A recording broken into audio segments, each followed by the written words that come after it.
the police ညီကူမောင်မများနဲ့ယခုလိုဖျားသခင်ရဲ့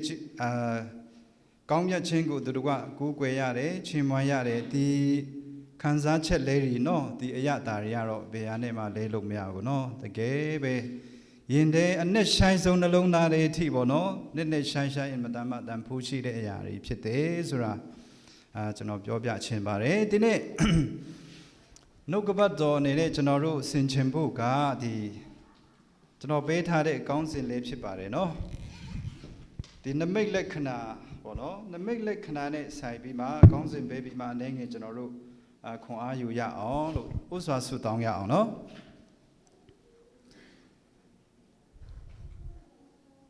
နှုတ်ကပတ်တော်ရဲ့စင်မြင့်ဖြစ်တော်မူသောမြတ်ဆုံးသောထာဝရဘုရားကိုရောရဲ့နှုတ်ထွက်တော်စကားဟာအင်မတန်မှတကူးကြီးတဲ့အရာဖြစ်တယ်အားနေတော့ကျွန်တော်ကျမတို့အားဖြင့်မဆုံးလင်တော့ကျွန်တော်တို့အားဖြင့်ဘုရားသခင်ရဲ့နှုတ်နေလာတဲ့နှုတ်ကပတ်တော်ကိုအရှိအတိုင်းနားလည်နိုင်ဖို့လို့ငါကိုရောမစတော်မူပါအထူးသဖြင့်ဒီနေ့နှုတ်ကပတ်တော်ဝင်ငါဖို့ရန်အတွက်ပြင်ဆင်နေတဲ့တာရဲ့အသက်တာလက်တော်တို့အနံ့ဆုတောင်းတယ်ဒါပြင်ဆင်ထားတဲ့အရာတွေဟာမပြည့်စုံပါလိုအပ်ချက်တွေရှိတယ်ဖခင်သူ့တော်ညာလေးပဲဘုရားရဲ့အသက်ရှင်တော်ဝိညာဉ်တော်ဘုရားသခင်ဒီအရှိတိုင်းလွတ်လပ်စွာကိုတော်ဖွင့်ပြတဲ့ဒီနေ့နှုတ်ကပတ်တော်ဟာကိုတော်ကိုယ်တိုင်ဖွင့်ပြတဲ့ကိုတော်ကိုယ်တိုင်တက်တည်တည်တဲ့နှုတ်ကပတ်တော်ဖြစ်စေတော်မူပါဒီနေ့ဝိညာဉ်တော်ဘုရားဒီနေရာမှာအလုပ်လုပ်တော်မူပြီးအရောက်စစ်တိုင်းရဲ့သက်တာထဲမှာနေလာတဲ့ဘုရားသခင်ရဲ့နှုတ်ကပတ်တော်နှလုံးသားတွေထိတိုင်အောင်စီးစင်းနိုင်ဖို့ရန်အတွက်ကိုရောမဆပါနောက်ချက်သားစီရီအားလုံးကိုရောဖေရှားတော်မူပါနှုတ်ကပတ်တော်ကိုဖြစ်စေမဲ့အရာတွေအားလုံးကိုလည်းကိုရောဖေရှားပါရဲနှုတ်ကပတ်တော်ကိုခံယူတဲ့အခါမှာကိုရောကိုယ်တိုင်အတူပါရှိတဲ့တက်တဲ့ခံချင်းဝေငါချင်းအသီးဒီထဲမှာကိုရောမဆပေးပါမိကြောင်းခင်ယေရှုနာမနဲ့ဆုတောင်းဆက်ကအနံ့ကြပါ၏အာမင်ကျွန်တော်နမိတ်လက္ခဏာလို့ပြောတဲ့အခါမှာဘောနော်ဥစွာကျမ်းစာအရင်ဖတ်ရအောင်နော်ဒီကျမ်းချက်က sorry ကျွန်တော်ပေးရတယ်ဒီရနေထင်တယ်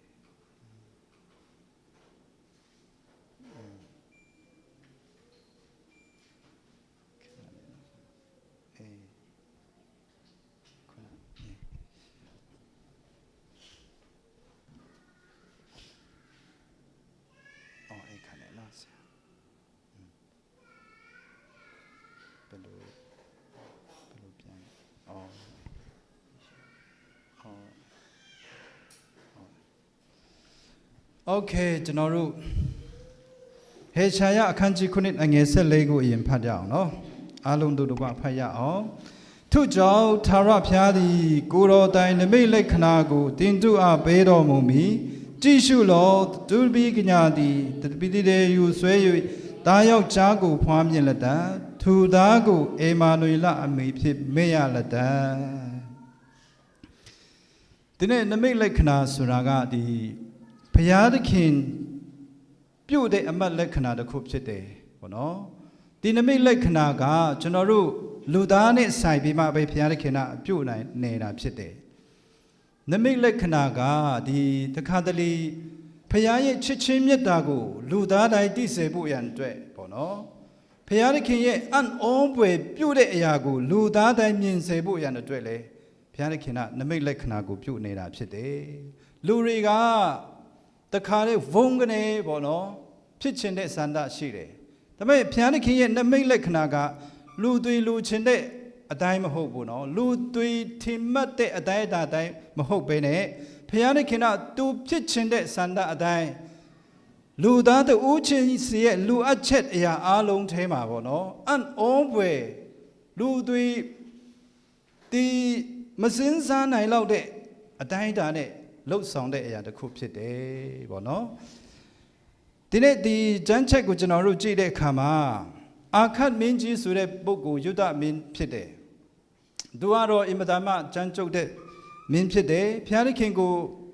ဖျားသခင်နဲ့နှစ်သက်တဲ့လမ်းထဲမှာသူအသက်မရှင်ဘူးသူကရုပ်ထုကိုကွယ်တယ်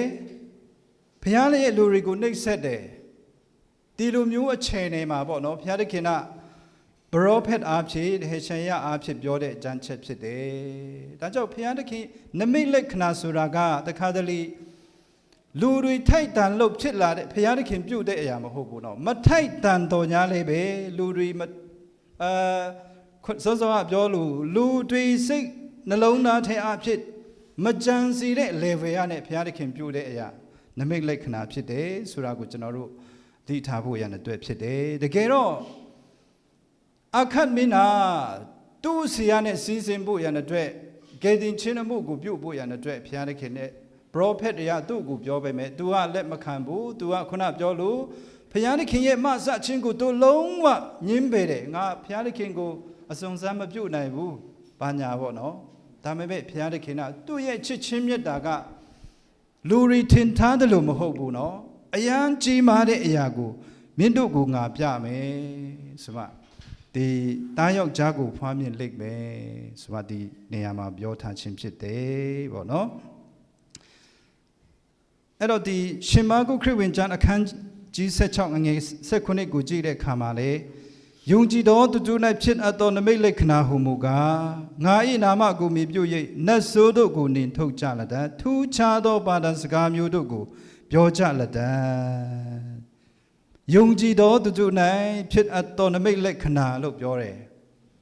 အဲဆိုတော့ကျွန်တော်တို့အားလုံးကယုံကြည်သောလူတွေဖြစ်တယ်ဒီနေရာမှာရှိနေတဲ့မိဘညီကိုမောင်မရောက်စီတိုင်းတို့ဒီလည်းပဲယုံကြည်သောသူဖြစ်တယ်ဒါကြောင့်ကျွန်တော်တို့ကကျွန်ုပ်၌ဖြစ်အပ်သောနမိတ်လက္ခဏာလို့ပြောရမှာဖြစ်တယ်ကျွန်တော်ကနမိတ်လက္ခဏာဖြစ်တယ်ဒီနေရာမှာရှိနေတဲ့ယုံကြည်သူတဲ့အိုးချင်းစီလဲ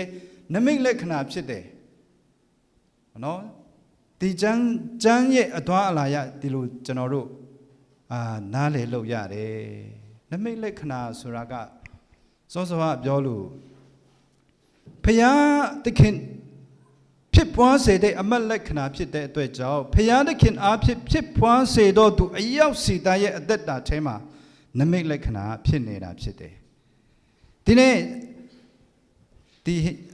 နေ့တန်းအနေနဲ့အဲ့လောက်ပြောပြီးမှကျွန်တော်တို့ပထမတစ်ချက်အနေနဲ့ဆင်ခြင်ဖို့ရတဲ့အတွက်နမိတ်လက္ခဏာဖြစ်သောသူရဲ့အသက်တာဟာဘယ်လိုလဲဆိုတော့ကျိုးပဲ့ကျဲမွတဲ့နှလုံးသားရှိပါလို့ပြောချင်ပါတယ်ဒီနေရာမှာနော်ဘာဖြစ်လို့လဲဆာလံ51အငယ်19ကိုကျွန်တော်တို့ကြည့်တဲ့အခါမှာဘုရားခင်နှစ်သက်တော်မူသောရစ်မှုကကျိုးပဲ့သောစိတ်ပဲဒီဘုရားအိုထာဘုရားခင်ကိုတော်ဒီကျိုးပဲ့ကျဲမွသောနှလုံးကိုညှင်းပယ်တော်မမူတတ်ပါဒါက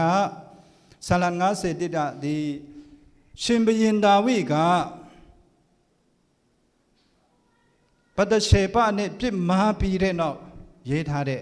ဆာလံ51ဖြစ်ပါတယ်နော်ပတရှေပကဥရိယရဲ့ဇနီးဖြစ်တယ်ဒီနေ့ဒါဝိကနန်းတော်ထဲမှာရှိတဲ့အခါမှာပတရှေပရဲ့ချောမောလှပတဲ့အလှအပတွေကိုကြည့်ပြီးမှသူကအဲ့မှာ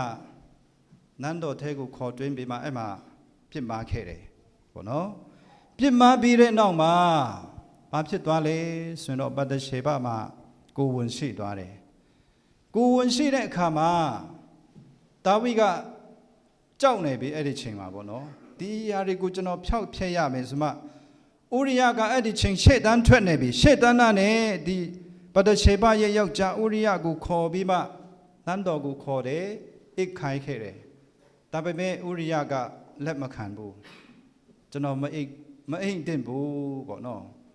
နန်းတော်ရဲ့တကားရှေ့မှာပဲအိတ်တယ်လို့ကျမ်းစာထဲကနေဖော်ပြထားပါတယ်အဲ့တော့ဒါဝိရဲ့အကြံစီမအောင်မြင်ဘူးနောက်ထပ်ဒါဝိကဘာလုပ်လဲဆိုရင်တော့ဥရိယကိုအတေတက်ဖို့ရတဲ့အတွက်အကြံစီသွားတယ်သူကဒါကြောင့်ဒီရှေ့တန်းမှာရှိနေတဲ့ဒီစစ်တူကြီးကိုဥရိယကိုခေါ်လိုက်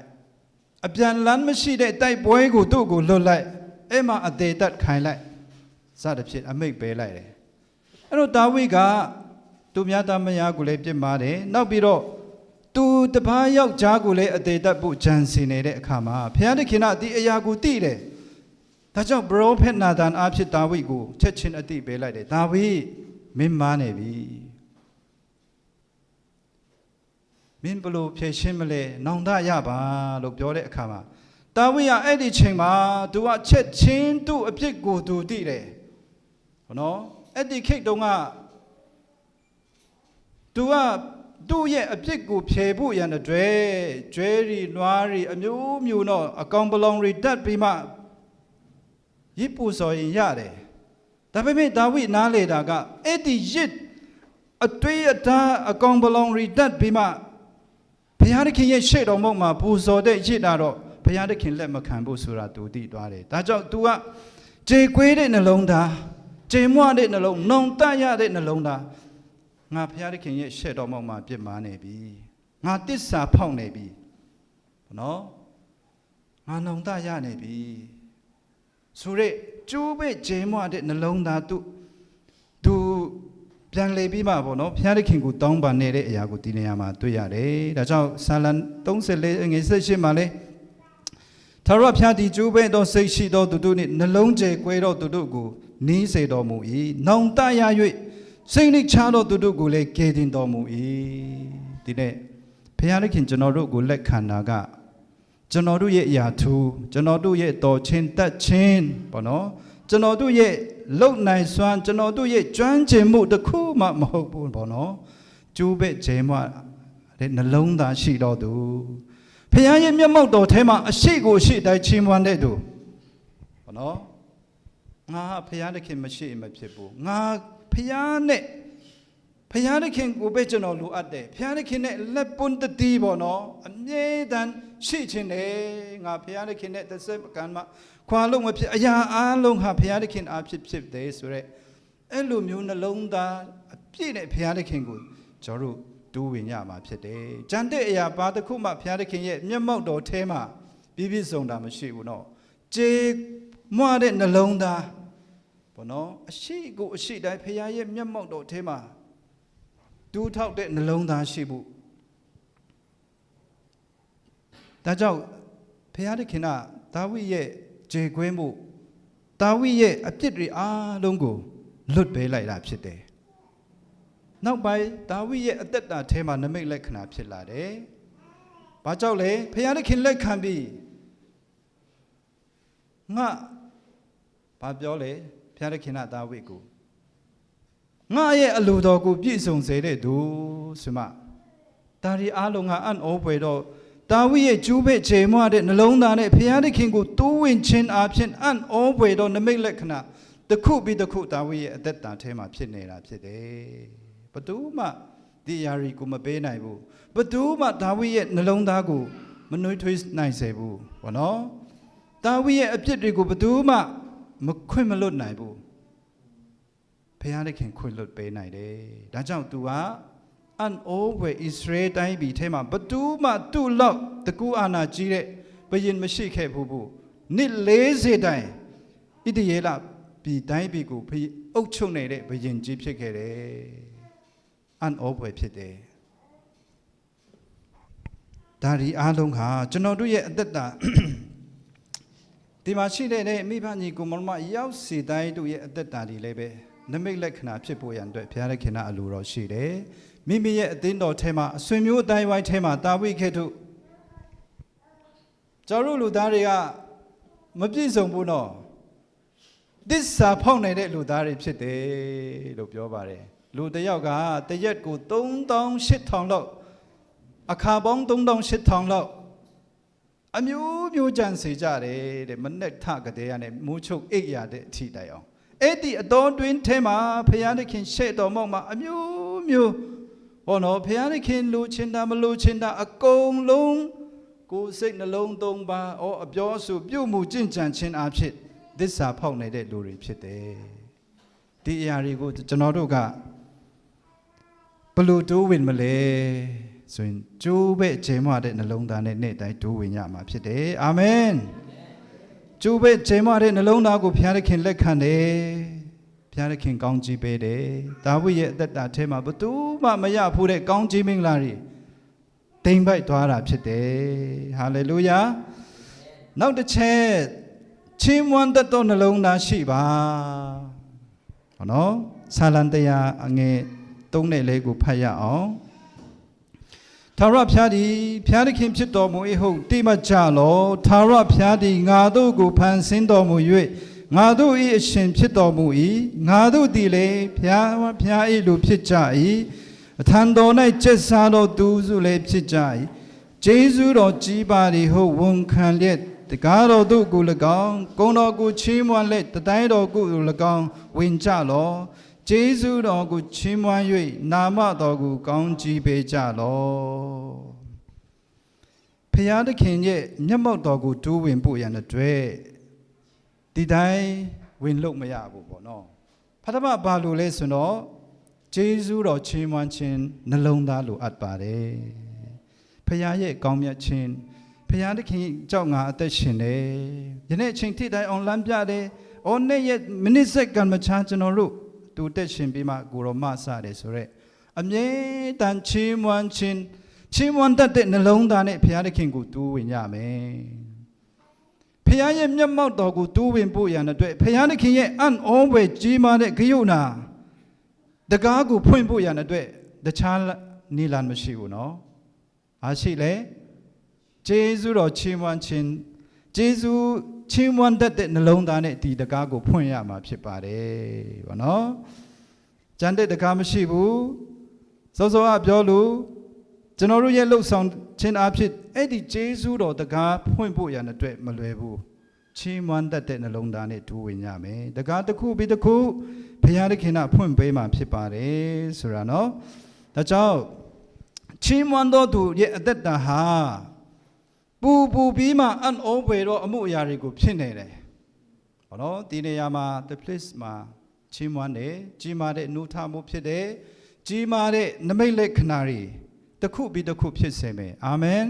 ဒီမှာရှိနေတော့သူအရောက်စီသားရဲ့အသက်တာမိသားစုနောက်ကြောင်းရှေ့ကြောင်းဟာလားအလေအကုန်လုံးအံ့ဩဖွယ်တော်နမိတ်လက္ခဏာဖြစ်မှာဖြစ်တယ်ဘုရားသခင်ကိုချီးမွမ်းခြင်းဘုရားသခင်ရဲ့မျက်မှောက်တော်ထဲမှာအရှိကိုရှိတိုင်းသူ့ဝင်ခြင်းတာအယံတကူကြီးတယ်နော်ရိုးမဟုတ်ဘူးနော်ကျွန်တော်တို့ကတခါတလေပေါ့တန်ရိုးလေးထင်ရင်ထင်တတ်မယ်ဟောနော်တွေးရင်တွေးတတ်မယ်ဒါပေမဲ့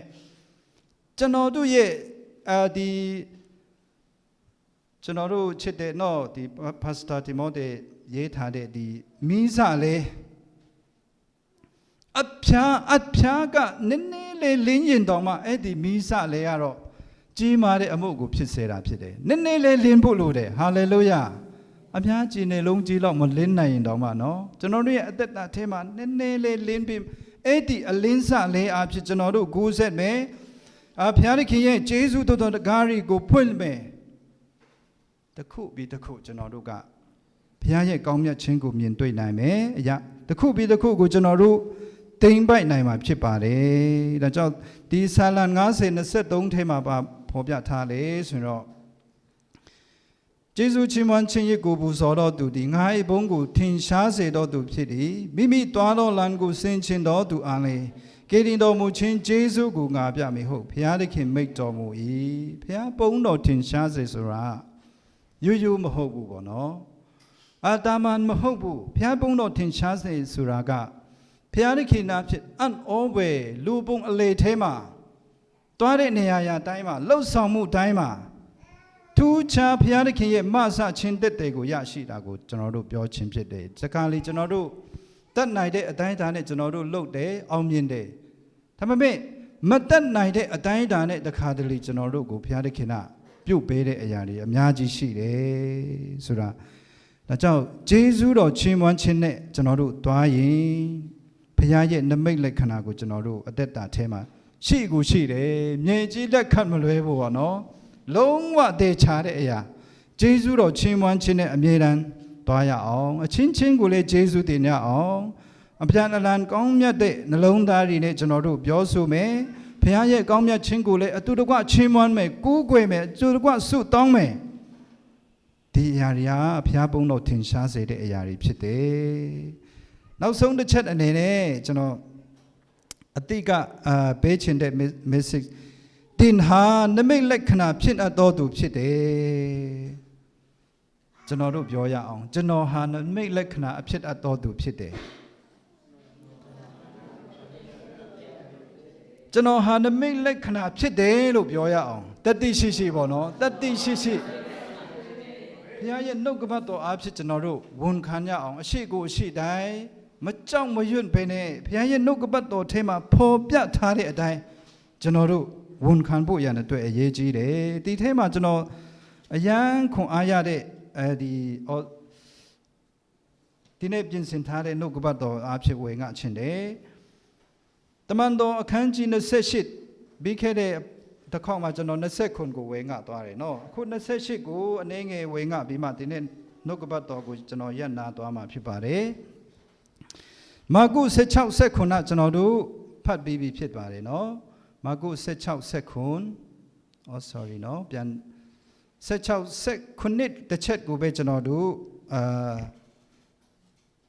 အတူတကွဖတ်ရအောင် sorry ရှင်မာကု16အငယ်19ကိုတစ်ချက်ကလေးအတူတကွဖတ်ရအောင်နော်19ကိုယုံကြည်တော်သူ၌ဖြစ်အပ်သောနမိတ်လက္ခဏာမူဟာငါ၏နာမကိုအမိပြု၍နတ်ဆိုးတို့ကိုနင်ထုတ်ကြလက်တံထူးခြားသောဘာသာစကားတို့ကိုပြောကြသလံ18ကိုလည်းဖတ်ရအောင်မွေတို့ကိုဂိုင်ဖမ်းကြလက်တံတေစီတတ်သောအစိတ်တော့ကိုတောက်စားလင်ဘေးဥပနှင့်ကင်းလွတ်ကြလက်တံမဇ္ဈမာသောသူတို့အပေါ်၌လက်ကိုတင်၍ချမ်းသာပေးကြသလံဟုမိတ်တော်မူ၏ဒါကသခင်ယေရှုခရစ်တော်ဖျားပြောတဲ့စကားတွေဖြစ်တယ်သူရဲ့တပည့်တော်တွေကိုတင်တို့ဟာတီဟာလက်သက်လို့ပြောတဲ့အခါမှာတကယ်ကိုဖြစ်မဲ့အရာတွေကိုပြောနေတာဖြစ်တယ်နော်မဖြစ်တဲ့အရာကိုပြောတာမဟုတ်ဘူးဒီနေ့ဖြစ်မဲ့အရာတွေကျွန်တော်တို့ယုံကြည်သူယေရှုခရစ်တော်ဖျားကိုယုံကြည်တဲ့သူအရောက်စီတိုင်းအထဲမှာတော့၎င်းတော့ယုံကြည်သူအရောက်စီတိုင်းအားဖြစ်တော့၎င်းဖြစ်မဲ့လက်တွေ့အရာတွေကိုသခင်ယေရှုကပြောနေတာဖြစ်တယ်ပေါ့နော်တမန်တော်အခန်းကြီး28ကိုကျွန်တော်တို့ကြည့်တဲ့အခါမှာရှင်ပေါလုကရောမတိုင်းပြည်ကိုသွားတဲ့ရောမမြို့ကိုသွားတယ်နော်အီတလီအရင်ပြောခဲ့တိုင်းဒီတင်ပေါ်ပြက်ပြီးမှကျွန်းကိုရောက်သွားတယ်အဲ့ဒီကျွန်းကပါလေဆိုတော့မေလိတေကျွန်းလို့ခေါ်ပါတယ်အဲ့ဒီကျွန်းမှာရှိနေတဲ့လူတွေရဲ့အကျင့်ကတော့အကောင်းမြင်တဲ့စိတ်မရှိဘူးတဲ့အင်မတန်မှရိုင်းဆိုင်တဲ့လူတွေဖြစ်တယ်တဲ့လူတယောက်ကိုအပြစ်ပြောဖို့ရတဲ့အတွက်အင်မတန်မှလွယ်တယ်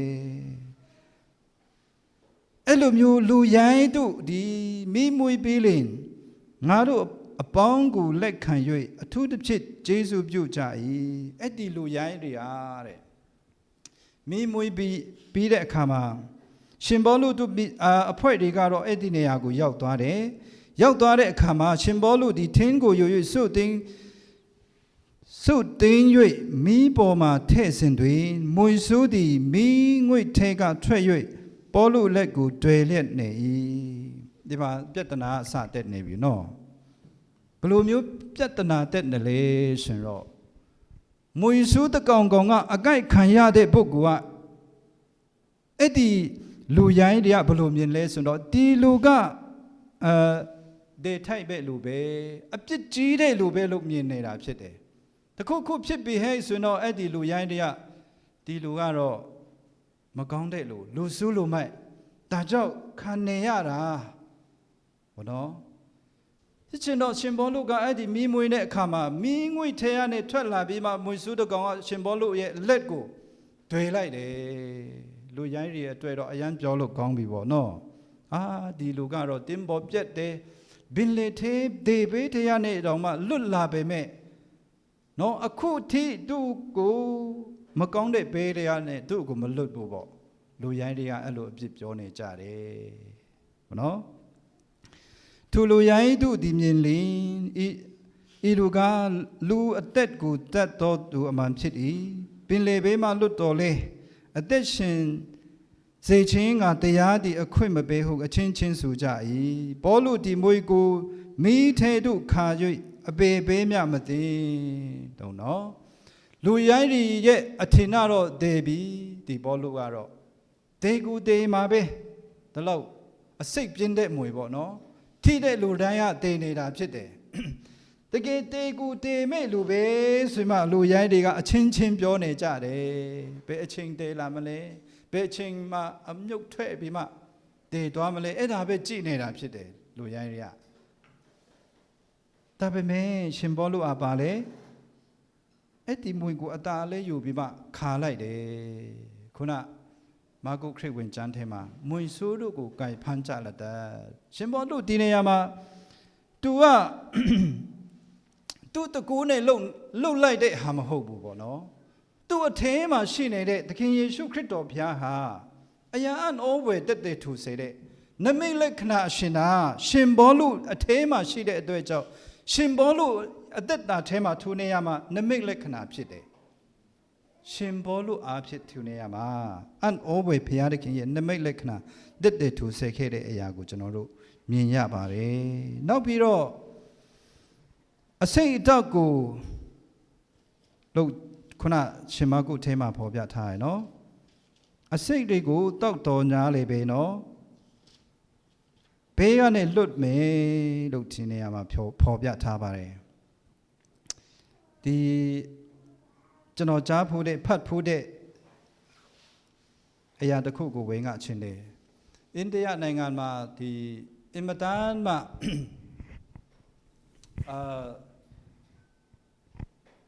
ဟိန္ဒူဘာသာ strong ဖြစ်တဲ့မိသားစုတွေပေါ့နော်သူတို့ဘာသာမှသူတို့ဘာသာပေါ့နော်ယေရှုခရစ်တော်ဘုရားကိုတယောက်တလီလက်ခံပြီးဆိုရင်တော့အတေတတ်တာ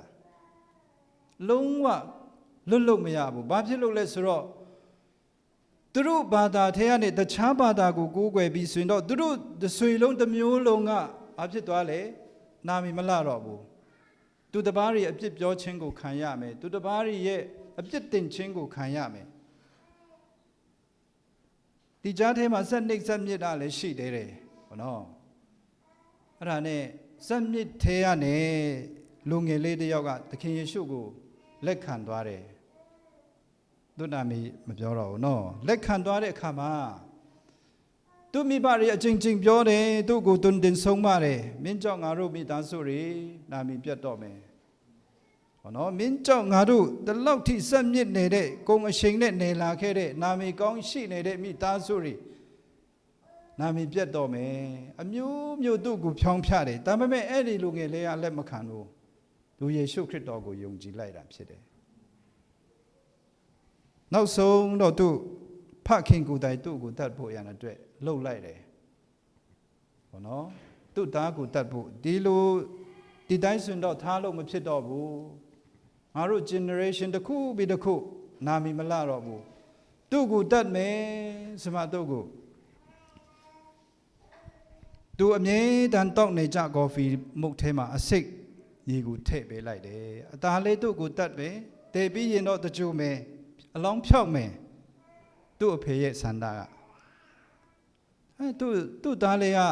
ပြန်လာတယ်တကယ်အဲ့ဒီအစိတ်ခွဲ့မှန်းသူကမသိဘူးသူ့အဖေသူ့ကိုအစိတ်နဲ့တတ်မှန်းသူမသိဘူးပေါ့နော်ဒါမဲ့သူ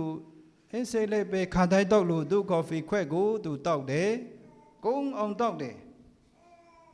ဒါပေမဲ့သူ့အဖေထင်တဲ့အတိုင်းမဟုတ်ဘူးပေါ့နော်တနာရီကြိုင်လဲဘာမှမဖြစ်ဘူးနှစ်နာရီကြိုင်လဲဘာမှမဖြစ်ဘူးတရက်ကြိုင်လဲဘာမှမဖြစ်ဘူးနော်အဲ့ဒါတွေအားလုံးကဘသူမှမသိဘူးဘုရားသခင်ပြုတ်ခဲ့တဲ့နမိတ်လက္ခဏာတင်းတို့ဒီအစိတ်အတော့ကိုစားလင်ပေးဥပနဲ့ဂိမ်းလွတ်ကြလက်တာလို့ဒီနေရာမှာပြောတာဒါတွေကနမိတ်လက္ခဏာသူရဲ့အသက်တာထဲမှာ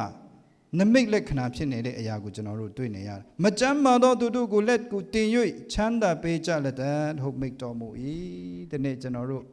ဒါလည်းအရန်အရေးကြီးတဲ့အချက်ဖြစ်ပါတယ်နော်ကျွန်တော်တို့ယုံကြည်သူအချင်းချင်းမကြမ်းမာတဲ့သူတွေကိုဆုတောင်းပေးဖို့အင်မတန်မှအရေးကြီးတယ်ဒီရဲ့အသေးမှာရှိတဲ့ယေရှုခရစ်တော်ဖျားနာမအားဖြင့်မကြမ်းမာတဲ့သူကိုတကယ်ဆုတောင်းပေးလိုက်အန်အိုးပဲထ သူသခင်ကတက်တယ်ထူမှာဖြစ်ပါတယ်ဟာလေလုယာမယုံမရှိနဲ့နော်နောက်ပြီးတော့အမျိုးမျိုးသောဘာသာစကားတို့ကိုပြောကြလက်တံပြောတယ်ဒီနေရာမှာအမျိုးမျိုးသောဘာသာစကားလို့ပြောတယ်နော်ဒီနေရာမှာsorry ထူးခြားသောဘာသာစကားအမျိုးမျိုးတော့မဟုတ်ဘူးနော်ထူးခြားသောဘာသာစကားကိုပြောကြလက်တံဒီအရာလေးကျွန်တော်တို့ရဲ့အသက်တာထဲမှာဖြစ်ပြီးတဲ့အရာတွေဖြစ်တယ်ထူးခြားတဲ့ဘာသာစကားဆိုတာပါလဲဆိုတော့ဘာသာစကားအများကြီးရှိတယ်နော်တူတော်ထူးခြားသောဘာသာစကားဆိုတာကဖယားသခင်ကိုချီးမွမ်းကိုးကွယ်တဲ့ဘာသာစကားဖြစ်တယ်ဖယားရဲ့ကောင်းမြတ်ခြင်းကိုကြွေးကြော်တဲ့ဘာသာစကားဖယားရဲ့ကောင်းမြတ်ခြင်းကိုဝန်ခံတဲ့ဘာသာစကားအရင်ကတော့သူများကိုဆဲဆိုတဲ့စကားပဲပြောတယ်လမ်းမှာတွေ့ရင်လေဟေးမသားကောင်ပဲသွားလေဟေးဒေနာကောင်ပဲသွားလေပေါ့နော်ခုတော့မဟုတ်တော့ဘူးထူးခြားပြီဖျားရှင်ကောင်းကြီးပေးပါစေဟေးတငယ်ချင်းပဲသွားလေဖျားကြောင်းသွားတယ်အရင်ကတော့ဖျားကြောင်းသွားတဲ့လူတွေကိုနောက်ဆက်တယ်အမျိုးမျိုးအပြစ်တင်တယ်နောက်ပိုင်းတော့ထူးခြားပြီတို့ရဲ့စကားတွေကဖျားကြောင်းသွားတယ်ချီးမွမ်းမယ်ဒီဘတ်စတယ်ဒီအရာတွေကထူးခြားတဲ့ဘာသာစကားတွေဖြစ်တယ်ဖယားဖြစ်စေတဲ့ဖယားပြောခိုင်းတဲ့စကားတွေကိုဖယားရဲ့ကောင်းမြတ်ခြင်းဧဝံဂေလိတည်င်းစကားတွေကိုပြောတဲ့ဘာသာစကားအရင်ကတော့အမျိုးမျိုးပေါ့နော်အမျိုးမျိုးတရားစစ်ဆရာမတွေအားလုံးပဲသိပါတယ်ဒါပေမဲ့နောက်ပိုင်းတော့အရာအားလုံးဂျေဇုတော်ပဲဖယားကအယံကောင်းမြတ်တယ်ဖယားတခင်ကကိုအယံချစ်တယ်စတဲ့စကားလေးတွေထူးခြားတဲ့စကားတွေဖြစ်ပေါ်လာတယ်ပေါ့နော်အဲ့ဆိုရင်ဒီနေ့ကျွန်တော်တို့ရဲ့အသက်တာထဲမှာအရောက်စီတိုင်းကစောစောကပြောလို့ဒီနေ့ကျွန်တော်အရောက်စီတိုင်းကနမိတ်လက္ခဏာဖြစ်တော်သူဖြစ်တယ်နမိတ်လက္ခဏာဖြစ်တော်သူဖခင်ယေရှုခရစ်တော်အားဖြင့်နမိတ်လက္ခဏာဖြစ်တော်သူနော်ကျွန်တော်တို့နမိတ်လက္ခဏာဖြစ်ပွားစေတော်သူတော့မဟုတ်ဘူးဘောနော်ဖြစ်ပွားခြင်းကိုခံတော်သူသူယေရှုခရစ်တော်အားဖြင့်နမိတ်လက္ခဏာဖြစ်ပွားခြင်းကိုခံတဲ့သူဖြစ်တဲ့အတွက်ကြောင့်ကျွန်တော်တို့ကနမိတ်လက္ခဏာဖြစ်တယ်ဖခင်ပုံတော်ထင်ရှားစေတော်သူဖြစ်တယ်ဖခင်ရဲ့မျက်နှာပေးခြင်းကိုခံရတော်သူဖြစ်တယ်ဖခင်သခင်အထူးအခွင့်အရေးကိုပေးထားတော်သူဖြစ်တယ်ဆိုတာကိုကျွန်တော်တို့ဒီလိုအသက်တာထဲမှာဒီလိုခံယူဖို့ရတဲ့အတွက်ဖြစ်ပါတယ်ရောက်တဲ့နေရာတိုင်းမှာဟောနော်တင်းဆွေမျိုးအတိုင်းဝိုင်းတွေအားလုံးထဲမှာဘုရားသခင်ချီးမြှောက်တော်သူဖြစ်တယ်ဆွေမျိုးအတိုင်းဝိုင်းတွေအားလုံးပေါ်မှာကောင်းကြီးဖြစ်စေတော်သူဖြစ်တယ်ယောသရဲ့အသက်တာကိုကျွန်တော်တို့ကြည့်ရအောင်မောရှေရဲ့အသက်တာကိုကျွန်တော်တို့ကြည့်ရအောင်နမိတ်လက္ခဏာဖြစ်စေတယ်သူရဲ့အသက်တာထဲမှာဒီနေ့ကျွန်တော်တို့ရွေးချယ်ခြင်းတာနမိတ်လက္ခဏာဖြစ်ဖို့ရတဲ့အတွက်ရွေးချယ်ထားတာဖြစ်တယ်လို့ကျွန်တော်တို့ဒီလိုခံယူဖို့ရတဲ့အတွက်ဖြစ်တယ်